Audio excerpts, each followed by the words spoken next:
Bernadine Sewell. I am an entrepreneur, African-American female, an executive chef, and I have an alter ego, Pinky Winchester.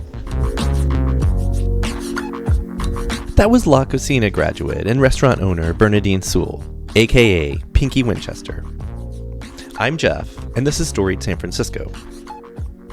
Every week on this podcast, you'll hear from chefs, artists, writers, and other San Franciscans, telling stories, sharing personal histories, and trying to put into words what makes this city so special.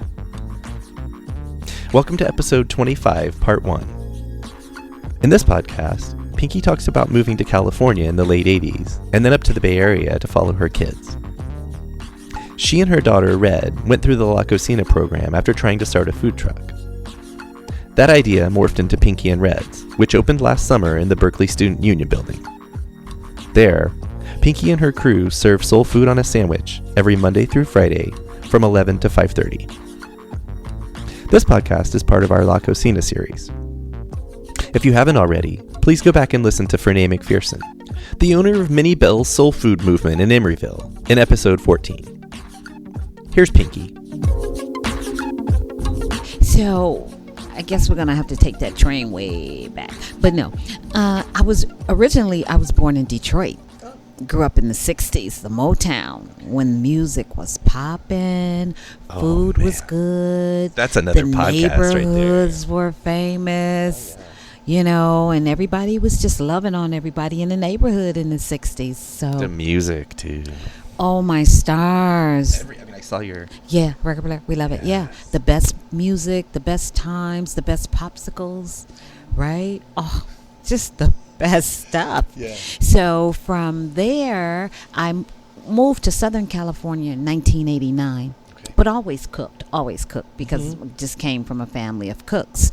I had a bakery, a home bakery, King's Cakes. I did cakes for years. And I thought, restaurant? Nah, I want to be a pastry chef. Okay. Because you can get so creative. Yeah. Really creative. You Yeah. can use a lot of color. And as you can see, I'm very colorful. I love color. You're popping. Right? Yeah. So my son moved up here about 5 years ago. And he said, Mom, you should just come up here. Just come see. And I'm like, I don't know. So I came up. And then my daughter came up. And initially, she was trying to get a food truck because she worked on a food truck down in L.A. So I was just assisting and writing the recipes and For her, okay. Learning how to book a calendar for a food truck and just trying to figure out the cost. And we were looking at investors and, you know, just doing the footwork, your due diligence for a food truck. Mm-hmm. Bottom fell out. Mm-hmm. But one thing the investor did say, you guys should try to see if you could get in at La Cocina. So we said, I don't know. Did you already know about La Cocina? Heard about it, but, you know, you just think that's a lifetime away, you know, because we heard, it's so hard, it's so complicated. But he said it. I think you guys have something and you could get in. So we went over, got an appointment, did the application, and did the interviews. And they said a month later, we didn't think we had it because a month you don't hear, you just think, well, you know, we gave it our best. A month later, they said, we think your concept is awesome. And that's what made me stay in the Bay Area. So for you, it sounds like almost like a piggyback kind of situation where like you were just helping your daughter. Yeah. And now here you are. I mean, right. Yeah. What's that like? you own a restaurant. My son asked me yesterday, he said, do you know what you have? I said, you know, I don't not really, because I just love cooking the food, making sure these, and I call them kids, but you know they're not kids, but some of them still are babies. They're 16, 17, 18, and 19. Yeah. Just making sure they have something different. So before we got this, we did...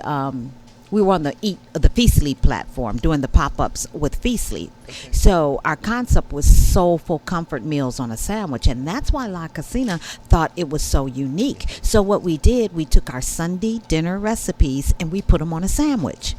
Right? Yeah. So we were doing a good job with Feastly. We had to tweak our menu just a little for the campus, for the kids, but we still have some of the things. I'm sorry, what is Feastly? It's a platform in San Francisco, which is really cool. So say you're a chef or an aspiring cook, right? And you're good, you just can't fund your own location. They have the location, they have the clientele. Okay. You just, same thing, to put in an application, they try your food and they put you on the platform, and then you go on the dashboard, you choose your location where you want to have your meal at, and their customers go through and look at the menus and say, oh, I want to eat at theirs, or I want to, and so it's just a community of locations where people just come and eat.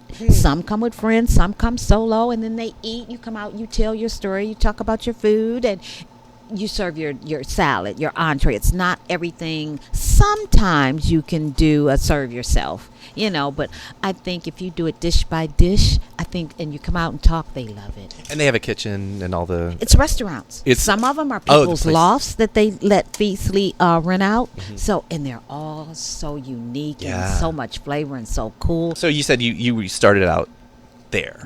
With the pop-ups, but everything on our menu was served on a sandwich. Right. So that's why it's called Soulful Comfort Meals on a Sandwich.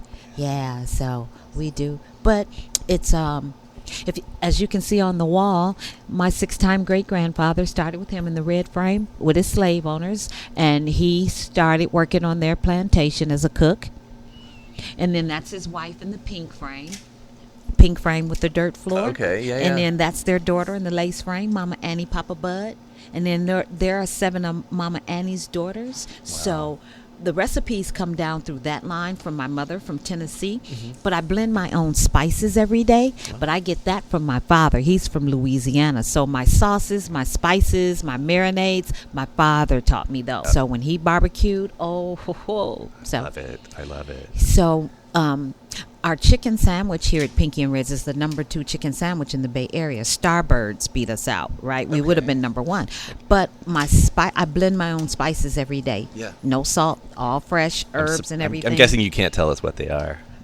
Herbs and spices. Which ones they are and how much of each. The green ones, the red ones. A little bit of this, a pinch of that. The ones that taste good. Yeah. Especially together. They're good. It's good. What was it like going through their program? Actually, one thing that Fernay kind of corrected me about is it's not a past tense thing. They're still with you. Right. Oh yeah, I'm an incubator business still in the program. Right. You're in that program until they feel you're truly self-sustainable with your business. Take the training wheels off kind of thing. Yeah. Yep. Yeah. So I mean, it's the program. It's so unbelievable, the concept, right? And you're thinking is this possible? Can this really happen? Because it's so hard, and especially for people of color, and for some unknown reason, they got that. They understood that immigrants, women of color, low income, the playing field is not level. So they make sure they give you the skills to help get you there. Right. And it's a 10-month program, and you have to go through, like college. You got to go through marketing, financing, production, costing, the whole 9 yards before you can get out of the program. Yeah, when I'm telling people about La Cocina, it's not a cooking school. No. It's a business school for women to start I think where a person may kind of misconstrue and don't really get it, you have to go with your plan in your hand. Right? So you have to know what you have. What is it you're trying to sell? You right? Is it pies? Like ours was Soulful Comfort Meals on a Sandwich. So we knew, because we had done all the groundwork for the food truck and we knew our menu. We knew. Now some people can go in there and have some of it and not all of it, and you learn the other components as you go, right? So we had all of that in place. Our menu, we had all of that. We didn't have a location. So and that's another thing that they offer that is just so unbelievable, because commercial kitchen space is really expensive by the hour. So when you're in the program, it's less than half of what you are going to be charged, right? So you just park your business right there and you grow it and you learn how to operate it, right? Yeah. And they give you so much space to make mistakes, to figure it out. That's how you learn. And then if you don't cry help, they say, okay, keep going. And the moment you cry help, they come with the Band-Aid. They come, okay, well, let's go back to school. Where do you think you missed it? Which class are we talking about? Was it marketing? Was it financing? Was it production? Was it costing? You know, because you have to learn. Because we went in knowing, okay, I know how to make a sandwich, and I know if I get on a food truck, I know I may have to make 10 or 20 sandwiches. But what if you're doing catering and you have to scale up? They teach you how to scale for catering. They teach you how to bid for the catering. So it was so many components we did not know. Yeah. And they give you all those missing pieces. So you come in with something, right? And they give you the things that you don't have and say, I love that empowerment. Is what they're doing, right? And it's like, I don't say anyone could start a restaurant, but kind of anyone could, but it's like in your mind, yeah. In your mind, yeah. True. But you guys who go through the program, you have something that no one else has, and then they kind of take you and they teach you. Yeah, they boost it. Oh, right? They boost it. They turn it up, and you're looking like, oh my God, did I just go through an MBA in 10 months? It's so intense. Okay, so the name of the restaurant is Pinky and Reds. So my hair is pink. My daughter, her hair is red. So we couldn't think of a name, and that's how we came up with the name. Well, just use our hair color. So once we got here on campus, and everybody just started calling me Pinky. So Pinky became my name. Right? And my mother's maiden name is Winchester. And I thought, Pinky Winchester sounds so cool. Right? It has a ring to it. I love it. So now I'm Pinky Winchester. Nice. It sounds like you could be almost like a superhero or something like that. You know what I mean? Like I can imagine the animation of like Pinky Winchester comes to save the day or something. I never thought of that, but that is cool. That would be cool. That was Pinky Winchester. Join us Thursday for part 2, when Pinky will share stories from the first year of running Pinky and Reds. Music for the podcast is by Otis McDonald. Film photography is by Michelle Kilfeather. You can follow us on Facebook, Twitter, and Instagram to stay up to date on everything we do. Find the nearly 75 episodes on our website, storiedsf.com, or wherever you listen to podcasts. If that's Apple Podcasts and you have a minute to spare, please rate and review the show for us. Send comments or suggestions to storiedsf@gmail.com. Thanks for listening.